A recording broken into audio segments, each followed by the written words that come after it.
Hello, welcome to GopalaAstrologyChannel. Today I'm going to cover the topic of relationship between the human beings and the Navagrahas, the 9 planets. In my previous video, I was telling about planets which are called Grahas by our Rishis and Munis. What are Grahas? The Grahas are the objects that are moving around Earth. And our Munis, they kept Earth as the center point, and they called it as a geocentric system. That means whatever object which is going around the Earth was actually called as a Graha. So I'm going to talk about each of the Grahas which were identified by them. There are 9 of them. Out of the 9, the 7 are physically seeable by our eyes, by any device, whereas the 7th and 8th one, which is called Rahu and Ketu, they cannot be physically seen in any telescope or anything like that, but they are called as mathematical points. I will explain that very shortly. Okay, let's begin with the first Graha, or the Sun. It is known as the Atmakaraka in any horoscope. It is basically the engine of the horoscope. That's what I was being told. So what exactly is this Sun? Sun is the source of life in this planet. Without Sun, you and me would have never existed. The life ceases to exist, and then there is nothing is possible.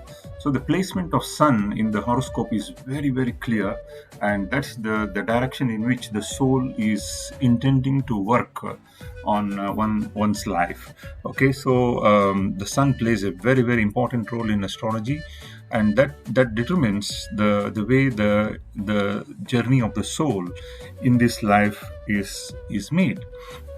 All right. That means we are very much directly dependent on Sun. The second Graha is the Moon, okay, which is the closest Graha to the planet Earth. So in Sanskrit, there is a saying that Chandraha Manaso Jataha. That means that the Moon is going to control the mind of the people. How is it? See, please understand, whenever there is a full moon and you happen to go towards the ocean side, you will see that the tidal level is very, very high on a full moon day. You can see this in this case.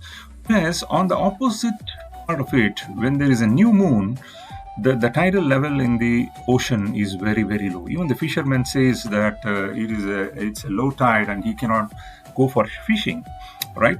The boat cannot be moved because the tidal level will be very, very low. So what does that mean? That means that the moon controls the water. It has very much direct attraction towards the water. And please understand that human brain is nothing but 90% of water. 90%. When you take a cross section of human brain and understand the contents of it, you will know that the 90% of human brain is water. So what does this mean? This means that if moon can control the water on ocean, it can also control our brain, right? It's a very, very valid statement to understand. That's why some people behavior will change a lot during the full moon days and the new moon days. So that's the reason why we give a lot of importance to Chandra or moon in one's horoscope. So if moon is very well developed in the horoscope, and we say that the person is very creative and very imaginative, the people can think of something which never existed before. People like the artists, a painter, a director, a cinema actor.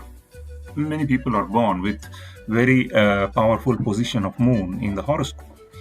All right, let's go to the next Graha, that is Guru, or the Jupiter. This is the most important planet. It controls the fat in the body. It gives the knowledge. It is also known as Jnanakaraka. So that is the one which gives you all the university degrees and wealth. Whatever good things that is supposed to happen to human beings is all dictated and governed by this giant planet Jupiter. So that is why there is a slokam which goes to Jupiter, Devanancha, Rushi Nancha Guru Kanchana Sannibam, Buddhibhutam Trilokesham, Tamnamami Brahaspatim. That means the Brahaspati or the Guru is given the maximum importance in one's horoscope. If the Jupiter is not placed well in the horoscope, it will give a lot of problems and the man cannot progress well. So that's why in our Vedic astrology we give a lot of importance to Jupiter. The next graha is Mangal or Mars. So it's a red planet, right? So this is the planet which directly controls our blood vessels. Okay, whether it is arteries or veins, they are all controlled by Mars. And the next thing that it controls is the muscles. So it has a direct control over the muscles. So that is why those people who have very good planet Mars in the horoscope, they will become like a very good athletes, players, very good boxers. People like Mike Tyson or Bond, they will be a bit angry and they have short temperaments. Of course, Mars, if it is there in the first house, we say. And at the same time, we must understand that the Mars is a very important planet which gives the courage in one's life. So if Mars placement is really good, they can become army officers and they can go to a very high position in army or air force or navy or something in defense mechanisms of a country. So we need people who have very good Mars and they are soldiers. So that's why the Mars is known as a soldier in the horoscope. All right. So that is the thing. The next one is Budh or Mercury. So Mercury is the one which controls our central nervous system, the intelligence part of the brain. So that's very important. Logical. It's going to give us the logical brain, which helps us to make decisions. So those people who have very good position of Mercury can become mathematicians. They can become very intellectual people who use their brain to do programming, for example. All right, people who are very good in logical thinking are extremely important to have this Mercury in a very good placement. All right, even the astrologers, they need a lot of calculations. Wherever the calculations and mathematical thinking is required, Mercury plays a very important role, and it is the planet of communication. So it gives the intellect for a person to communicate things and pass on the information to the mass. All right, the next planet is Shukra or the Venus.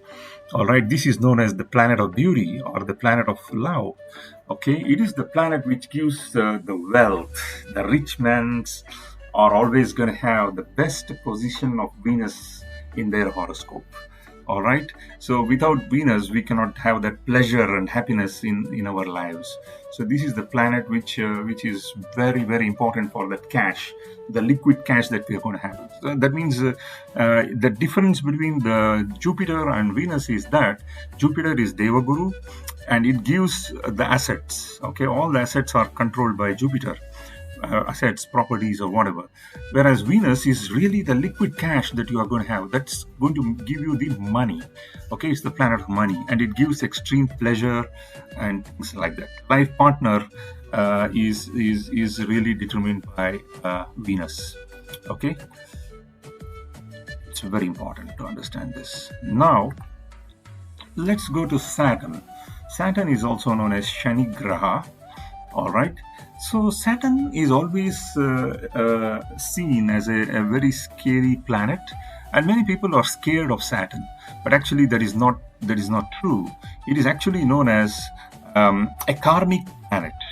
If some bad karmas were done in the past lives and things like that, definitely he will give a test. He will make you poor. He can make you face a lot of troubles in life, But at the same time, it is the planet. It gives you all the goodness and riches and money based on all the merits of whatever we have done in the past life. If it is good, definitely the results will be served as a good.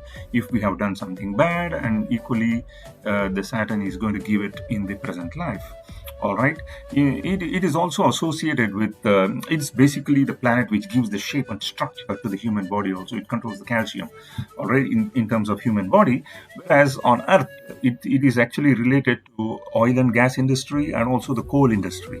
So this is the very, very important point to understand. All the oil and gas and coal industry is fully controlled by Saturn. Whenever the Saturn comes to the best position in the zodiac, the oil industry will be booming. The price of the oil will reach even $150 a barrel and things like that. All right. So Saturn is the giver of tests in our life. If we have done something wrong, definitely we will be taught lessons. And Saturn, in my opinion, is a very good teacher. And he is not like Guru. He doesn't just give a lecture and go away. But whereas he is a teacher who sits next to you and make you learn, and he will not go until you have completely learned your lessons. All right. All right. Finally, we have come to the planet 8 and 9. We call it as Rahu and Ketu. So at this point of time, I would like to just highlight that there are, of course, planets beyond Saturn. All right, planets like Neptune, Uranus, and Pluto, and there is planet X, Y, Z, which is newly coming up, and things like that. But our ancient rishis did not really emphasize much more after the planet Saturn. All right, of course, their influence is still there. A lot of research work is going on, and we see many of the new theories coming up in the recent past. But at the end of the day, I would like to still stick on to the planet until Saturn, as there is no much scientific evidence that the other planets are going to give us. Because of their too much of distance from planet Earth, their magnetic influence is very less felt. All right, but we can understand the two chaya grahas, which are known as mathematical points, Rahu and Ketu. What are these? If you take a telescope and look into the night sky, really we will not be able to see Rahu and Ketu. All right, but their effect is very strongly felt. Please understand, in our primary school physics, we understood that when you bring two magnets to the close vicinity and when you rub them, because of the magnetic lines of force are being cut, then it generates what is known as electricity, simple Faraday's law of electricity. Everybody knows this, right? Whoever studied primary school physics, they should remember this concept. Now, here we have a huge system of Earth, the Sun, and the Moon. There are three big powerful magnets which are forming this concept. All right, so that is how we can explain Rahu and Ketu, the north and south nodes. Please understand, if you are following the geocentric system, the Earth is right here in the center, and you can see the yellow one. Yellow part is the spot of the sun. That means, of course, we all know that Earth is going around the sun, and even rishis knew that. But what I'm trying to say here is, you assume that the Earth is in the center, and sun, as we see, it is moving around. So when that is there, the yellow colored path, what you are seeing here, is created. This is known as the axis of the sun. All right. At the same time, moon is also going around the Earth, and you can see this gray color line, which you can talk about it as a moon spot. Always there will, at any point of observation, there will be 5 degrees of angle of difference between the two axes all the time, because they will be tilted. And then wherever the points that we see that these two axes are coinciding, it will form two magnetic points, and magnetism will be extremely strong at these 2 points, and they form a powerful magnetic sheath, and that's what is called the Rahu Ketu axis. So in literal meaning, you can imagine that there is a very powerful plane of magnetism starting from Rahu as a north pole and Ketu as a south pole. That's all you can imagine at this point of time. I can make a separate video. It needs a lot of explanation, of course. And these are the chaya grahas, which will engulf the sun's path or the moon's path, and then it causes the eclipses, either the solar eclipse or the lunar eclipse. We will make a separate video of that in future. But at this point of time, I would like to just say that Rahu represents our present life and Ketu represents our past life. Whatever we had achieved and completed in the past life and enjoyed in the past life is Ketu. And Rahu is something which we are behind it. Rahu Ketu has a lot of mythological significance in Indian mythology. Okay, Rahu was a demon who was cut off by Vishnu's Vishnu chakra and things like that, they say. And then the head of the person becomes Rahu and the rest of the body becomes Ketu. That's why they say Rahu is only the head and Ketu is just the body without the head. Those are mythological stories anyway, but in real science, we should understand that there are 2 powerful magnetic points. One is called the north node, another one is called the south node, and they form a very, very powerful magnetism on Earth, and we cannot ignore their effects on human beings. I'll be making more videos on Rahu and Ketu specifically to explain what exactly the impact that it has got and what type of doshas, Sarpa dosha. It's also related to serpents. For some reason, Rahu Ketu is something like the dragon head and dragon tail, or the serpent's head and the serpent's tail.